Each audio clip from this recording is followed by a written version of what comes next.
If I do my job correctly as a podcast host, I pull out new information and surprises out of every single guest. This episode takes it to a whole new level. Every single topic, every single question that I talk about with our guest today, Ryan Marshall, the founder and CEO of EquityProtect, pulls out new information that I never could have anticipated. Now, I'd read his bio, I knew about his history, but man, does he bring some curveballs on his history, how he's succeeded and failed in the industry, the impacts of the great financial crisis on his professional life, and what led him to the business that he is operating today, EquityProtect, which seeks to solve problems in deed and title theft. This is a very interesting business, but it only happens, and this entrepreneurial journey only arrives at this point with the very unique background that Ryan spotlights in our conversation and all the twists and turns and surprises that he reveals during our podcast today. I hope you enjoyed this episode with Ryan Marshall, founder of EquityProtect. Ryan, welcome to Housing News. Thanks for having me. So we had to jam this in on scheduling. I know both of us are pretty busy. I've been on the road for business, and you have a trip coming up, and it sounds like an interesting one. Give us a glimpse into why we had to get this episode scheduled and recorded today, because it sounds like you're about to go off the grid. Right. So I don't know.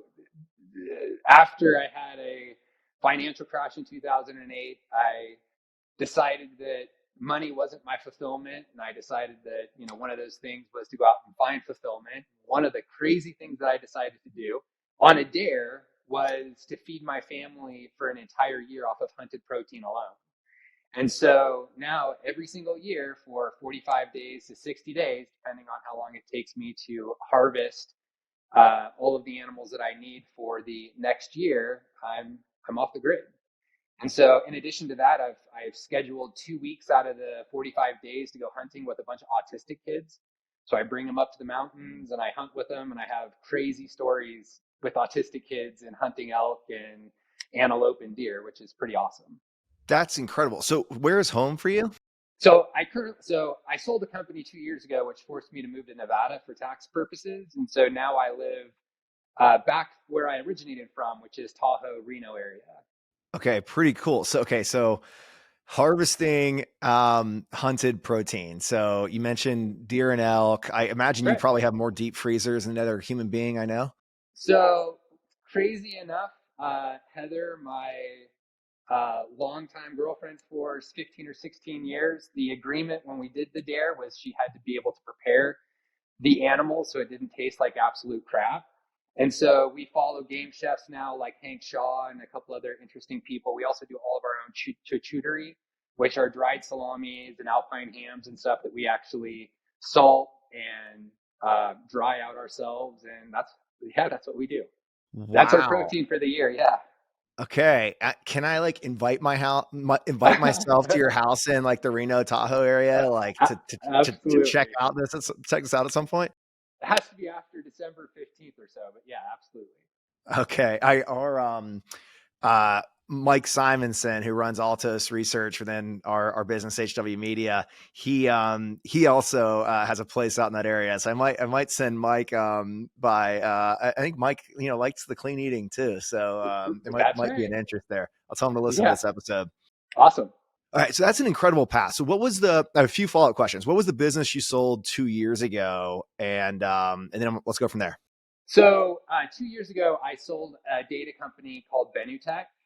Benutech was a national aggregation company. We specialized in, I want to say, lead generation for real estate brokers, lenders, and title companies, right? We're kind of keeping the penetration and the sticky points between all three of those verticals.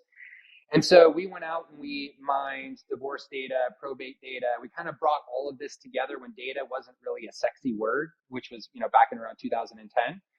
And I sold that company about 2 years ago to Voxtra Analytics. And and that, because of tax reasons, it forced me to move to Nevada, and I've been here for 2 years.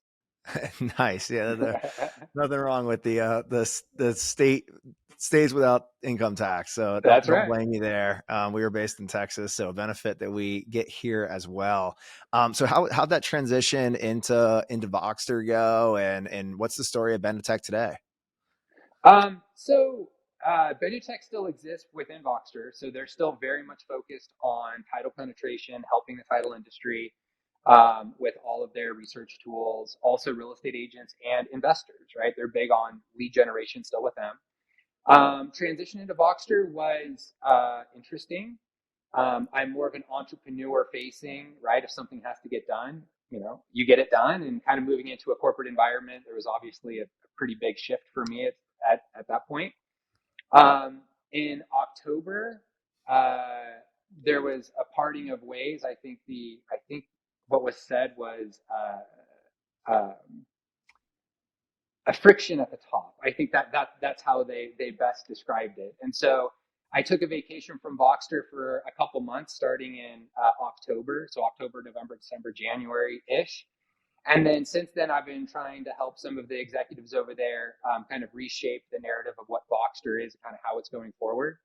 But during that time, my departure from Voxter, I was able to kind of sit back and really think about what was my next thing, right? What was it that I was really passionate about, and kind of move forward in a direction, right?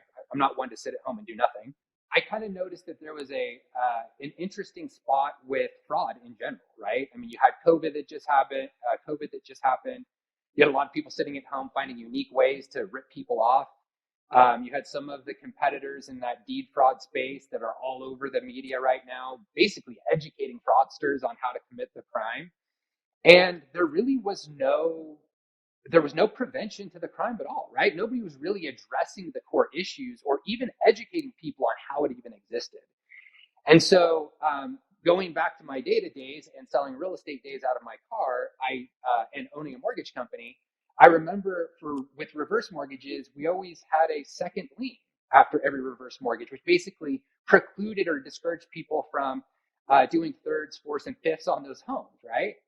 And so using that same idea, and again, we're on evolution like 155, right? But version one was, um, what about if we recorded a lien, made the homeowner the person that could lock and unlock that lien, right? Instead of a lender, make it a homeowner, and then go from there, right? The title company now forward facing has to now get permission from the lawful owner. There wasn't sending a postcard to their mailing address, or trying to catch them if there was a sign out front, or all these other kind of fraud prevention things that you see today. And so that's kind of the evolution of what EquityProtect became, was how could we make a solid product that benefited everybody? And that's kind of what we're about. Okay, so we're gonna get deep into EquityProtect, but I want to still want to learn a little more about the man, Ryan Marshall, before we move into the business that is EquityProtect. So coming back to your hunting and foraging story, you mentioned that you're about to take a group of autistic children out to participate in this process. Can you tell us a little bit about that story? Why autism has a place in your heart? Like, tell us about why that came together. So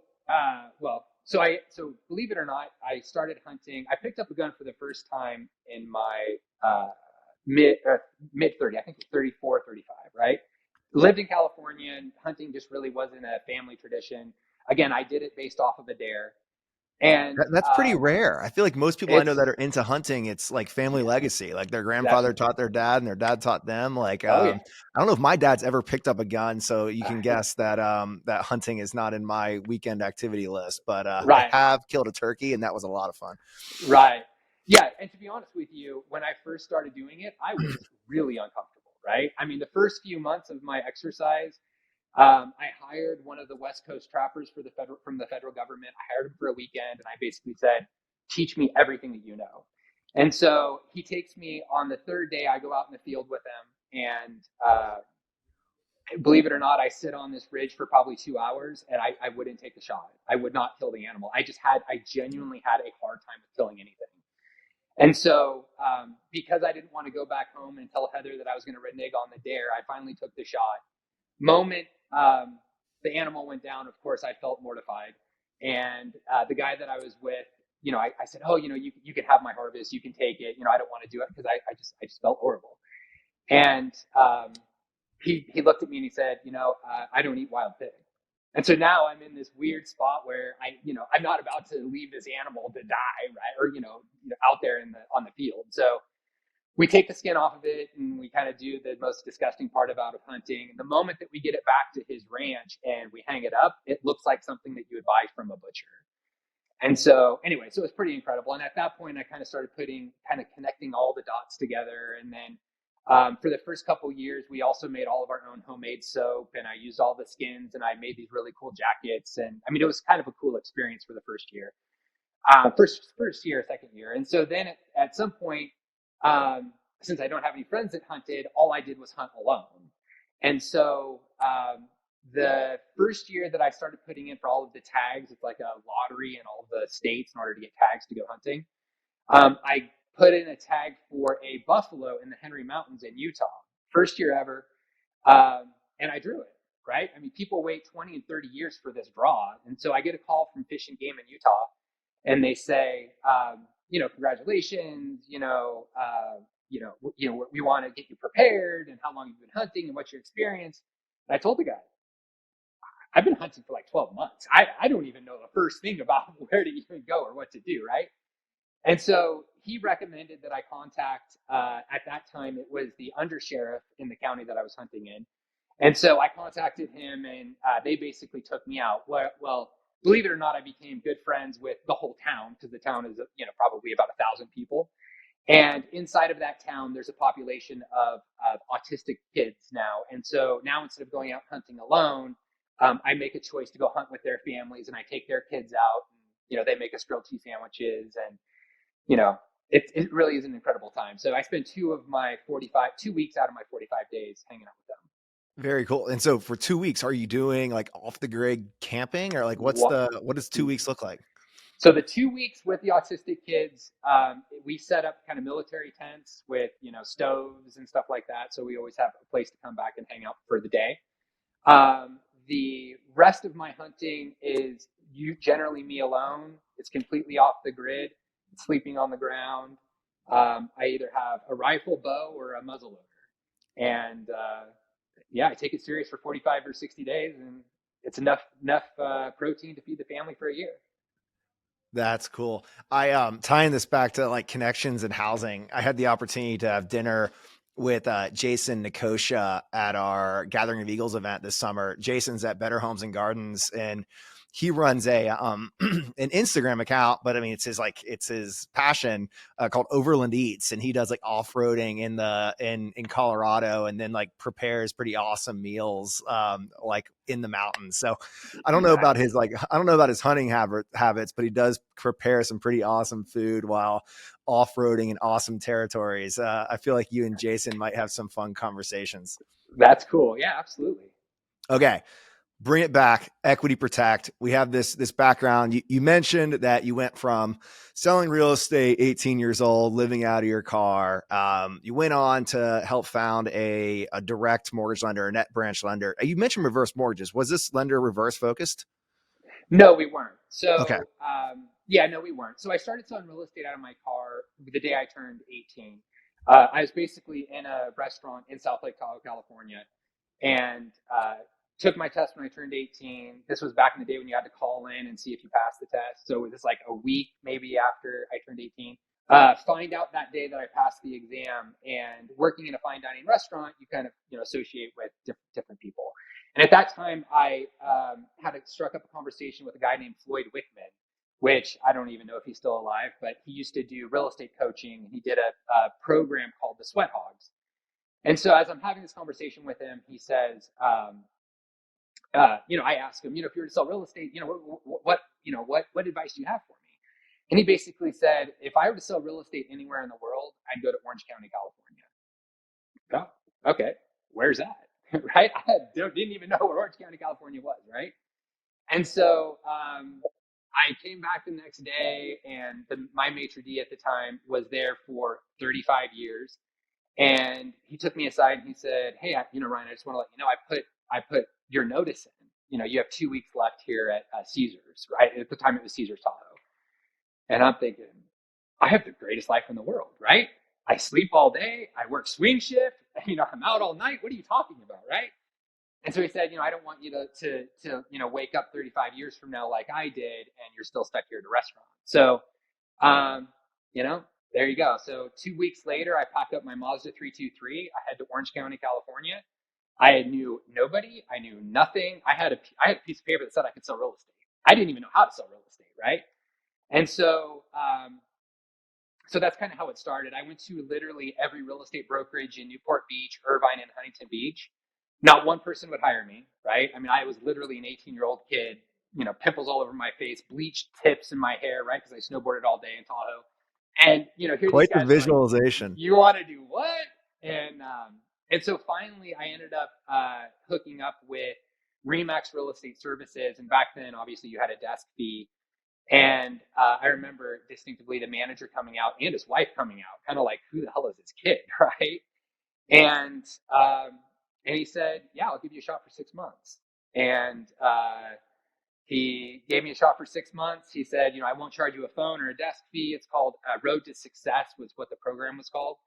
And he said, it's probably against my greater judgment, but for some reason, something's telling me to give you a shot. So I started there. I ended up getting involved with the Mike Ferry organization, which at the time it was Matthew, Mike, Tom, Michelle Ferry, Patrick Ferry, Bill Pipes, kind of that whole, the original core of that group. And I learned some of the best lessons ever in my life. And I mean, I owe a lot of my success to the lessons or the things that they had me do at the time. When even before I could drink a glass of alcohol, my best year ever, I did 88 sides. I had a couple people working with me. And of course, I was the most arrogant son of a bitch you'd ever meet in your life. I decided to open a mortgage company. And so at the time, my mortgage Did broker you and did myself, you like end the real estate career to start a mortgage company, or was no, this a supplement to what you were yeah, already building in the real estate industry? it was designed to be a supplement, right? It was just it was the natural progression, Yep. right? And so we ended up getting licensed in all, I don't know, 38 or 40 states nationwide. What In year is this? Give us some context of where we 2000, are. 2000. Okay. 2000. All right. And at this point, the tagline was buy a house with your mouse. And, this was in the 2000s. I mean, you're not buying houses with your Yeah. mouses at the time. And Barely are so, today. yeah, well, a little bit ahead of the time, right? And so at some point, the home ownership office came in and basically didn't like the way that we were compensating loan officers. And this was at a time when you were doing net branching. And there was a lot of internal control and things that just probably weren't as sufficient as they should have been or they are today. And so the choice was made that I would open up a wholesale mortgage company. And so at that point, I hooked up with the Guggenheim family, which became Natty Mac, Bruce Holster, that group, and we would buy whole loans, and we would do mini bulks and bulks with Credit Suisse, Nomura, DLJ, etc. And then you asked about FHA loans. So a big thing of our practice was FHA loans or FHA insured loans. Not so much the reverse mortgages, although we did have a credit counsel or the reverse counseling stuff in place. It was more streamlined. We were more of a streamlined shop at the time. And in 2008, when the bust happened, it happened. And I lost everything. And I literally started from scratch.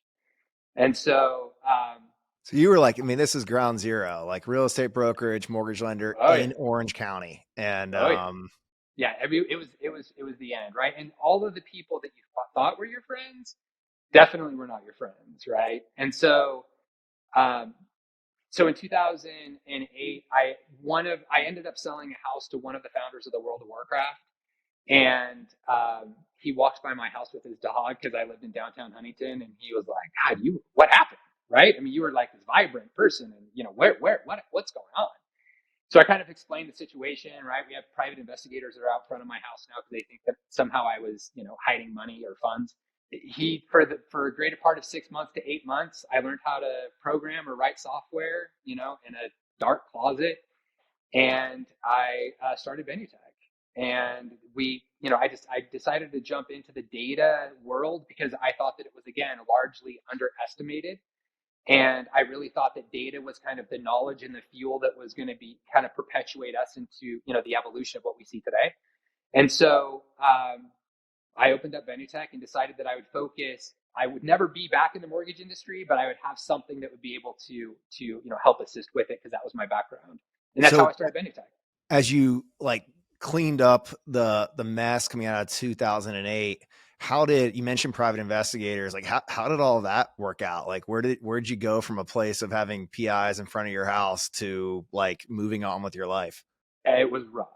It was a rough go for about 2 years. So I became state witness for, I want to say, 20 to 30 deals in the country. So I was, expert witnesses on how more, how we would catch mortgage fraud, what people were doing at the time, etc. And really, it was a struggle. I mean, I've literally lost everything. So believe it or not, and the reason why I got into the title industry, awkwardly enough, was we were peddling the information through my original real estate broker who hired me back then, and he's continued to be a mentor. And one of the real estate brokerages ended up saying, "Hey, you need to talk to this title rep, right?" And I'm like, "Oh, what, ooh, title reps could be free salespeople for us, right? Ooh, that's a good idea."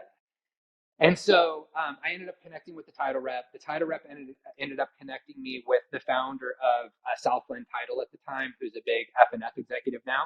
And he walked into my office. It was in a garage, literally, right? There was about 10 people that had followed me from direct lender to iRes at the time to now Benutech. And so here we are in this warehouse with one little bathroom, literally in the middle of our office, right? All of our desks and everything are spread out. And this guy comes in and he's like, "I think you're onto something." And I'm like, "You do?" "I'm not accepting any money from anybody. I don't want any investments. I don't want the liability." At this point, I'm like totally liability averse, or, risk adverse. And so he says, "Can I talk to you for a second?" I'm like, "Okay." So we go out and he opens up his Mercedes, opens the back trunk, gets his checkbook out. He writes me a check for $50,000. And at the time, I start bawling. I'm like, I don't even know what else. I can't accept this. There's no way, and so he walks into my office. He hands the check to my partner. He says, "Hold on to it. If you guys need it at any point in the future, let me know." And so that kind of became the future of Benutech. So we did deposit the funds because even despite, my stubbornness, my partner did deposit it, sat in a savings account until the very end. And that person has become a huge influence in kind of my journey ever since. And so that's kind of how Benutech started. I mean, the entrepreneur and like guy who's raised money in me. What percent of Benutech did he get for that 50K? Considering he came in at such a critical time. So we didn't accept any funds. He ended up coming in at a founder level, so he still was probably around a 10%. Okay. And he had no capital. Oh no, he did actually. I'm sorry. He did end up putting capital in because we ended up getting a data file license. When DataQuake transferred over to CoreLogic, we decided to upgrade our file. There was some other stuff that went on. He personally said he wanted to do it, and of course, because the company, I mean, even though the company, kind of a long story, we ended up giving him credit for that money, but it was about 10% is what he ended up with at the end. It's incredible when like an opportunity shows up at your doorstep, but like kind of like an odd interaction of like someone showing up and going to the trunk of a car and getting a check Yeah, was like, it sounded like, but it sounds like you were kind of in a place though where you weren't like, it was that big of a vote of confidence that you weren't worried about this weird checkbook in the trunk of a car. And it's right. something. Right. And what's funny too back then was I was, during my mortgage days and real estate days, I was so into personal development. I mean, I hired Tony Robbins. I was doing platinum partnership for years, right? And the thing that was always missing from my life was fulfillment. The more I had, the less fulfilled I was, right?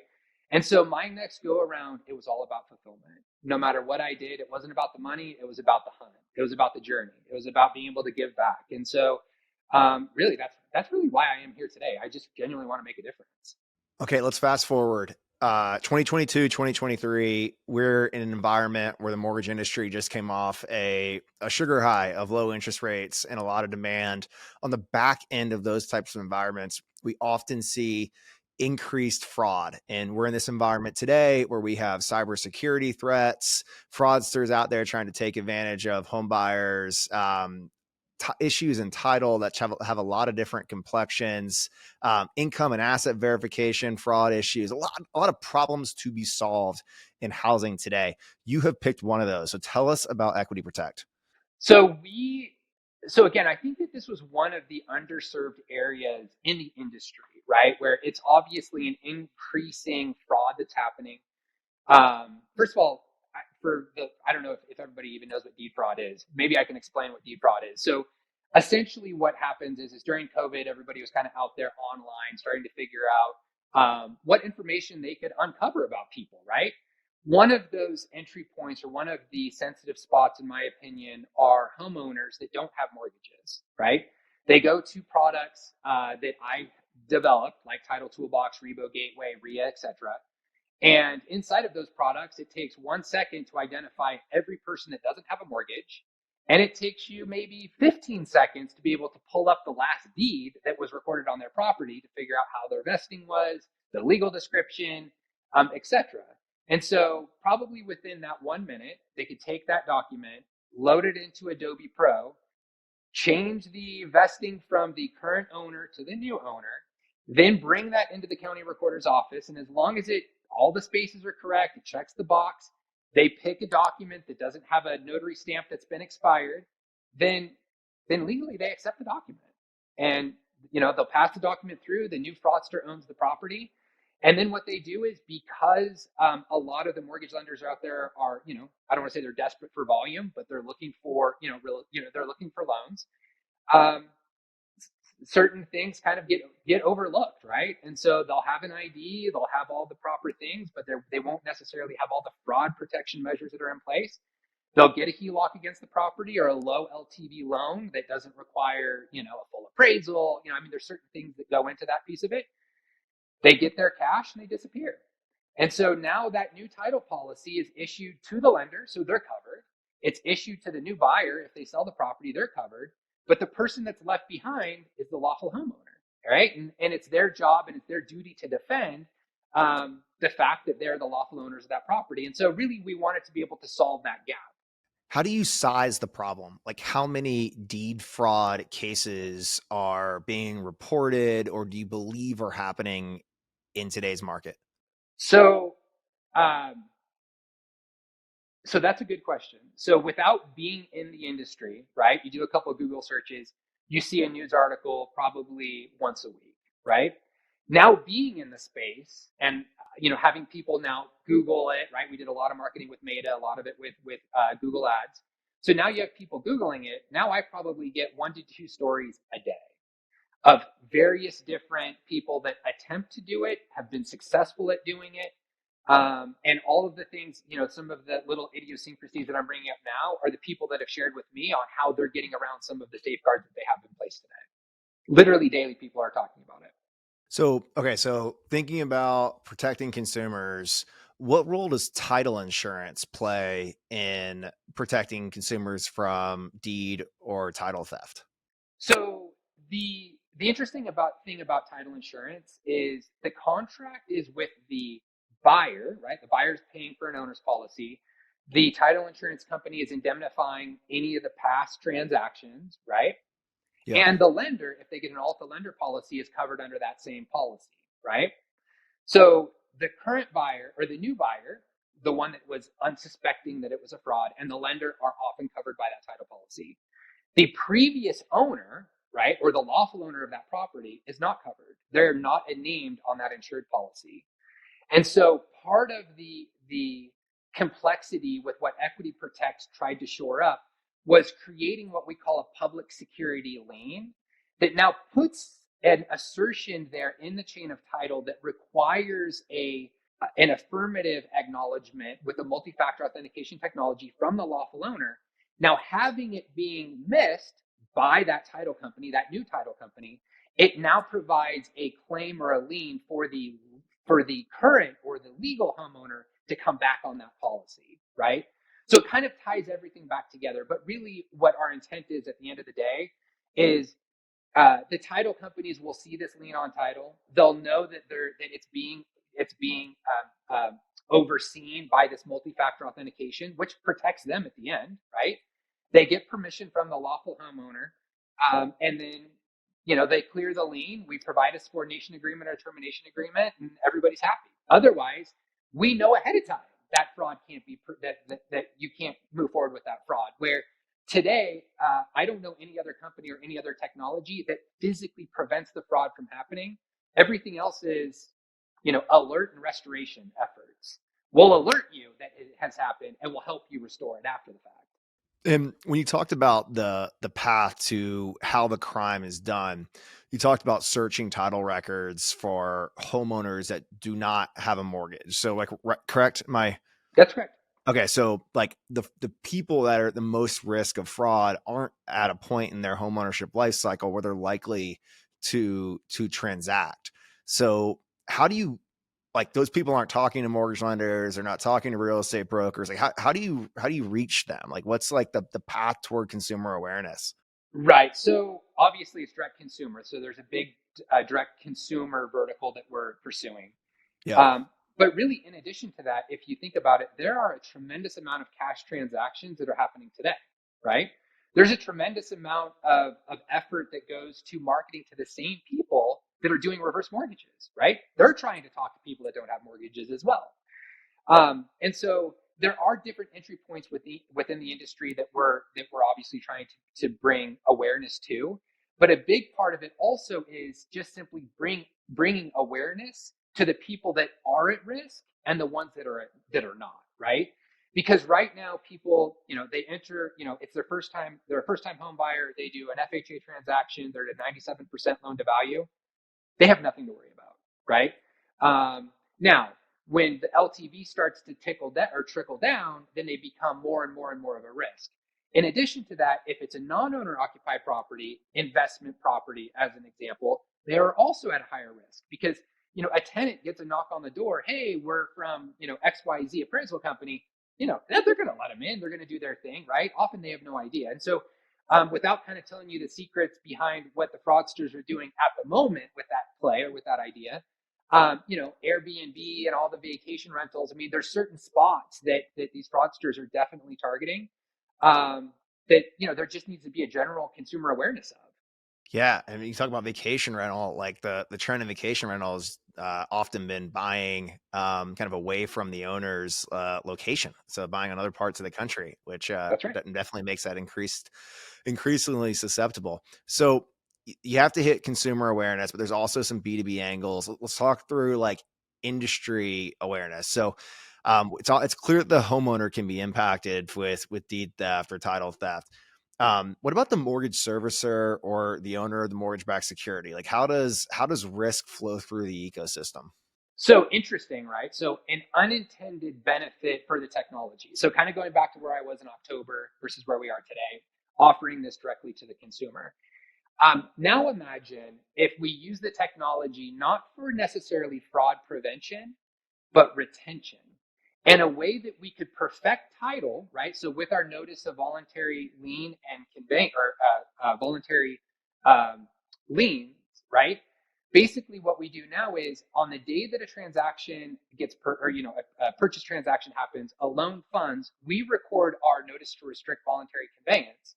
We now become a multi-factor authentication component. So the homeowner now knows, just like a credit freeze, anytime somebody wants to modify title, it's a benefit for you. Not a fraud benefit, but it's a benefit, right? And so now you wait 3, 4, 5 years from now, and you decide that you want to refinance a property again in 3 to 5 years. What do we have? What have we done now during that period? We've made sure that there's no voluntary conveyances. We could also make sure on the day that you pull a request from us to see if the lock has been compromised, we could run a fluid report quickly. We could do a LexisNexis report, involuntary lien, and see if there's any involuntary liens, right? So more or less, we could almost immediately give you a title determination 3, 4, 5, 6 years from now, based off of what they did when they originally purchased the property or their original takeout mortgage. Now, in addition to that, we could notify the servicer well ahead of time in the ecosystem. So right now, a lot of the servicers and lenders right now, they wait until a payoff happens before they'll try to contact the borrower and retain them to refinance them. So now imagine if when they reach out to us for if the lock was compromised, we could tell them a week into the transaction, not at the end of the transaction. So they now have 2 or 3 weeks that they would have a competitive advantage to go back to that borrower and see if they could retain them. So there's different ways that the technology can be used that we're evaluating right now. Okay, so let's talk about like the economic model. So does consumer the ultimate payer, or is there a path toward a B2B value chain? Like where do you make money, and who Both. pays for the service? So both, right? So Okay. the direct consumer play really is a direct consumer play. The consumer at the end of the day generally pays it. It is the cost. If you look at some of the competitors, which I believe our biggest competitor right now are the counties, because they do it for free as an alert system, right? Which we strongly recommend people to use. Yep. Um, but we do, and after you get set up with us, it's only $99 a year, which is incomparable to kind of like the life locks and credit locks of the world, right? Now, the business to business idea really is a servicing play, right? So at a much reduced, lower cost to the lender itself. We've more or less modeled out what a retention ratio would look like, right? We have a current retention rate versus what a proposed retention rate would look like. And then we take a very small percentage, like 1 or 2% of what that value actually is, back to the lender. And we can spread that over the 4, 5, 6, 7 years. We've also there's also a proposal on the table with the title company, how the title company could now create a stickiness, a distribution model. So anytime somebody unlocks that title, they now have the ability to give it to an agent that they're approved with, right? So it kind of keeps everybody inside of the ecosystem. So there's a couple different ways that we're evaluating. Haven't really been sold on which way, other than it just needs to be good for everybody. So from an entrepreneurial standpoint, there's an attractiveness to the business model that you're building a recurring revenue component to an industry that typically hasn't, focused too much on lifetime value of customer. Now, there's definitely been rhetoric about that, of lenders wanting to have customers for life, and realtors assuming that they sold somebody a house once and now they have them for life. But the metrics and the analysis proves different. That people usually shop around and rarely go back to their lender or real estate agent. So there's a B2B story here on how EquityProtect could potentially be a tool, one that builds recurring revenue for you and your partners, but potentially helps with a stronger, stickier customer for life scenario. You mentioned like LifeLock, and if I'm not mistaken, I believe LifeLock for that, whatever it is, $100 a year, also comes with some guarantees in the case that there is a breach or somebody does have fraud committed against them. Is that part of the EquityProtect product? Like, what happens if someone gets past the lock? Yeah, so we have the same protection. So we have the same policies that they have. We have $1 million coverage, up to a $3 million. So if you have multiple properties, we'll cover up to $3 million of it. Again, really, what we're focused on is we're creating a lien where the new title policy has a duty to clear, right? So a lot of our mechanism is going to be restoring title, but also being able to go back to that new title company and saying, hey, there's a legal lien that was on the property that you just simply overlooked, right? And so really being able to bring that title insurance component back into the fold with the legal owner, in addition to our E&O policy and our per transaction insurance that we offer, just like LifeLock. Excellent. So, Ryan, 5 months into a new venture as an entrepreneur, I imagine your sights are high and the goals are big. What things have to happen? What has to be true for EquityProtect to be a success at the scale that you seek to achieve? Great question. So I think the things that have to be true is, obviously, people need to be made aware that the scam is easy. It is really easy to do, and it is a direct threat to home ownership today, in a way where, if you really realize how easy it is, it's scary. I mean, every single property I own, I've done it. Everybody that I've talked to, I mean, obviously, you start explaining the scam and how easy it is. I could open it up on my phone and do it within 10 minutes. In fact, one of the board members that I have today, kind of skeptical, um, kind of same thing. Oh, how could it be that easy? Nobody's thought about it, right? Went to Coffee Bean, went to Southern California, went to Coffee Bean. Within 10 minutes, I had a deed. I had everything fully prepared, sent it over to him, and I said, hey, I could bring this into Santa Barbara and I could record it today if you like, right? I had a fake title number, a fake escrow numbers on there. I transposed one of the digits so the deed would never show up at the title company. It looked like it was being recorded by a title company. I mean, it was incredible. And so, you had to believe her from that point forward. So I think it really is just consumer awareness that needs to happen. Ryan, I love it. The conversation went from hunting and salted meats to real estate to entrepreneurship and M&A, innovation. Oh, you're speaking my love language, man. This has been fun. All I right, man. really appreciate the opportunity to meet you and learn more about the business that you're building today and the story that led to this point. Likewise. I appreciate the opportunity.